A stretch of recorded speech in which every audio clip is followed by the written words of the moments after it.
Look at you, sitting there pretending everything is fine. Yeah, you. The one who notices everything but says nothing. The one who watches the room, reads the shifts in energy, catches the lies before they fully form. You see it all, don't you? The micro expressions, the tone changes, the way people move when they think no one's looking. And then you stay quiet. You swallow it. You let them believe their own fiction because speaking the truth costs too much.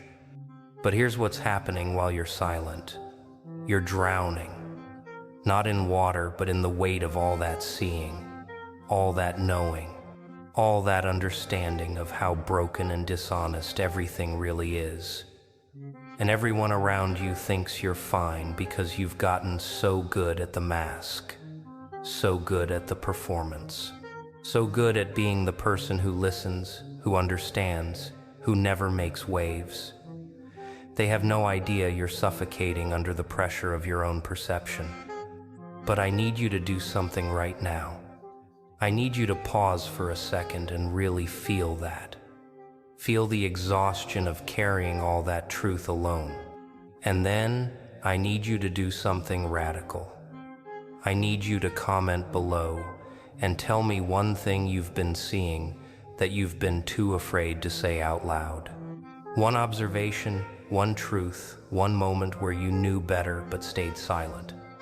And after you comment, subscribe, because what comes next is only for people brave enough to stop pretending they're blind. Here's the thing nobody tells you about being observant. It's not a gift they celebrate at parties. It's not something that gets you promoted or makes you popular. It makes you lonely. Because the moment you start seeing clearly, you realize almost everyone around you is operating in a fog. They're walking through life half asleep, making the same mistakes, repeating the same patterns, believing the same comfortable lies, and you're the only one awake enough to see it. The only one paying attention. The only one who can't unknow what you know. So you have a choice. You can keep doing what you're doing, staying quiet, staying small, staying invisible. You can keep absorbing their lies without comment. Keep watching their self-destruction without intervention. Keep being the silent witness to their mediocrity while you slowly poison yourself with the burden of your sight. Or you can do something different, something that terrifies you. You can speak, not aggressively, not cruelly, not in a way that makes you the villain in their story, but truthfully. You can start telling people what you actually see instead of what they want to hear. You can start naming the patterns instead of pretending they don't exist. You can start saying the quiet part out loud. And the moment you do, everything shifts.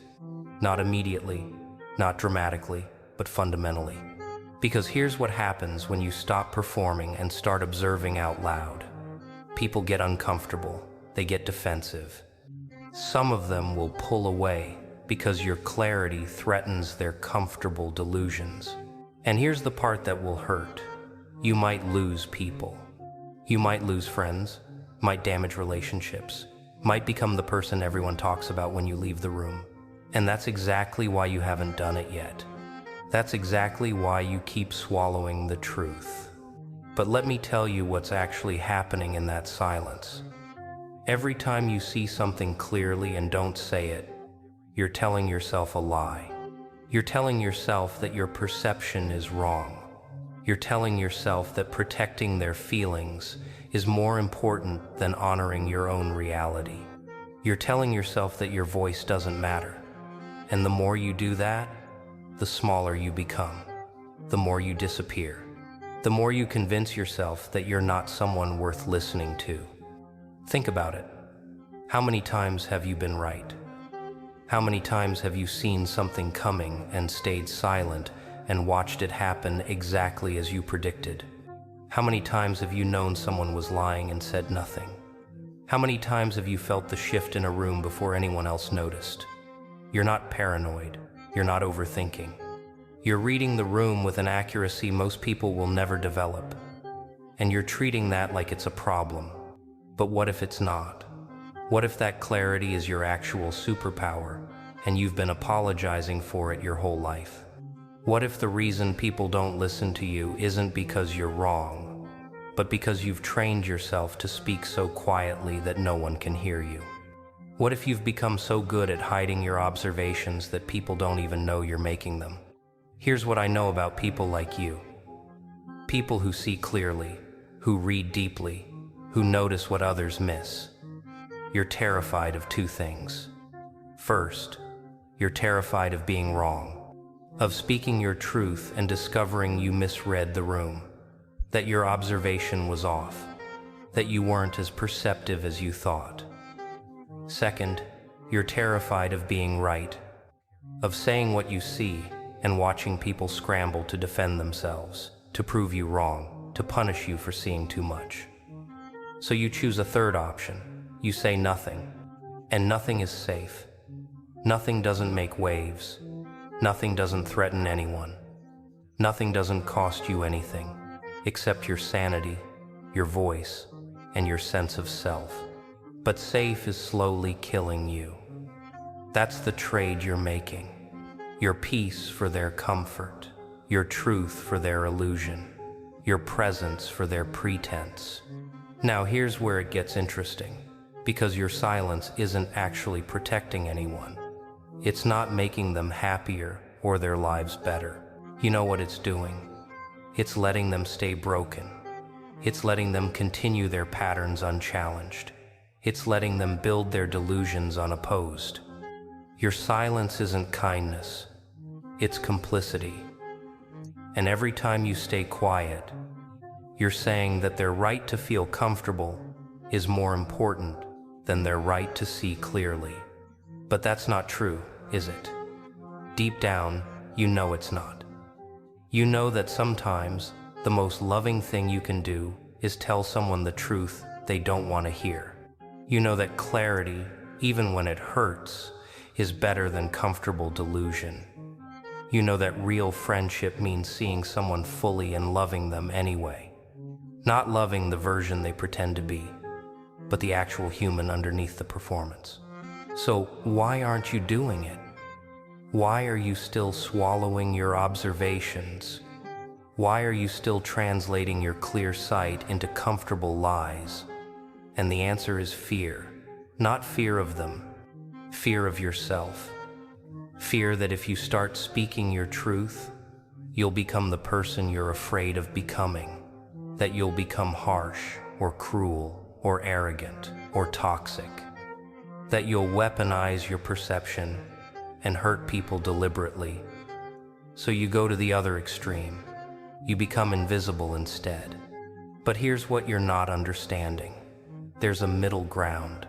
There's a way to be honest without being brutal. There's a way to share what you see without making it about judgment. There's a way to observe and communicate that doesn't require you to become a monster. You can be truthful and kind. You can be clear and compassionate. You can speak your perceptions and still hold space for other people's autonomy and dignity. These things aren't mutually exclusive. What you're afraid of is that if you start speaking, you won't know how to stop. That it'll all come pouring out. All the years of observations, all the patterns you've noticed, all the truths you've been holding. And maybe it will.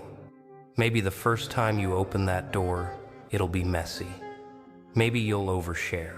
Maybe you'll say things too harshly because you're not practiced in speaking your truth. And that's okay. That's how you learn. That's how you develop the skill of honest communication. Because that's what this is. It's a skill. It's not something you're born with or without. It's something you practice. And right now, you've been practicing silence for so long that honesty feels foreign. But the more you do it, the more natural it becomes. The more you speak what you see, the more refined your communication gets. The more you risk being wrong, the more you learn to calibrate your observations. Think about what you're capable of. You're someone who reads people with accuracy. You're someone who notices patterns others miss. You're someone who can sense when something's off before it becomes obvious. These are incredibly valuable skills. In therapy, they'd call you insightful. In business, they'd call you strategic. In relationships, they'd call you emotionally intelligent. But you're treating them like they're a burden. You're treating your clarity like it's something to hide. What if you started treating it like it's something to offer? What if instead of apologizing for seeing too much, you started leveraging that sight?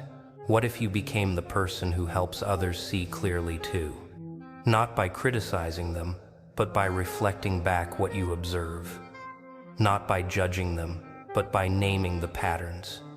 Not by trying to fix them, but by helping them understand themselves better. That person would be powerful, not in a threatening way, but in a genuine way. Someone people actually want to be around because they feel seen. Someone who makes them feel less alone in their struggles, because you can articulate what they've been feeling but couldn't name. Someone who gives them permission to be fully human instead of constantly performing. That person changes rooms. That person changes lives. But you can't be that person while you're silent. You can't offer what you're refusing to acknowledge you have. You can't lead from a place of honesty while you're still pretending you don't see anything. The cost of your comfort is your impact. The price of your safety is your significance. And I think, deep down, you're starting to realize that you're willing to pay that price, that you're tired of being invisible, that you're ready to be heard. So here's what happens next. You're going to start small. You're not going to overhaul your entire communication style overnight, but you're going to find one person, one moment, one situation where you normally would stay silent, and instead, you're going to speak. You're going to share what you actually see. You're going to say the thing you think you shouldn't say, and you're going to watch what happens. Maybe they get defensive. Maybe they get angry. Maybe they prove you wrong. Or maybe, just maybe, they say thank you. Maybe they say I needed to hear that. Maybe they say I thought I was going crazy, but I see it too. And that moment, that one moment where someone actually hears you, where your observation lands and creates understanding instead of judgment, that's going to change something in you. That's going to prove to you that your voice matters, that your sight is valuable, that your truth deserves to be spoken. Because here's the real terror hiding underneath your silence. It's not that people will judge you for what you say.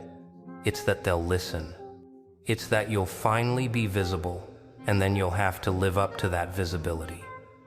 You'll have to keep speaking truthfully instead of hiding. You'll have to accept that your words carry weight. You'll have to take responsibility for the impact of your honesty. And that responsibility is heavy, but it's also alive in a way that silence never is. Right now, you're half alive. You're functioning, you're performing, you're getting through your days, but you're not fully present. You're not fully expressed. You're not fully yourself. You're the edited version, the safe version, the version that doesn't threaten anyone's illusions. And that version is exhausting to maintain. The performance is wearing you down. The mask is becoming your face. So what happens if you take it off? What happens if you let people see the person who actually exists behind the politeness? What happens if you start speaking what you see? Some people will leave. Some relationships will change. Some people will become uncomfortable around you. And you know what? They should be. Because you're waking up. Because you're becoming real. And real is threatening to people who are still asleep. But other people, the ones worth keeping around, they're going to feel relief. They're going to feel like finally someone sees them. Finally, someone isn't performing. Finally, someone is willing to be honest. And you're going to build something real with those people, instead of the hollow connections you've been maintaining with performance and pretense. This is your choice now. Stay comfortable and invisible, or become uncomfortable and real.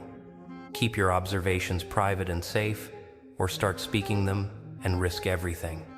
Stay silent and slowly disappear, or speak and finally come alive. Because you can't do both.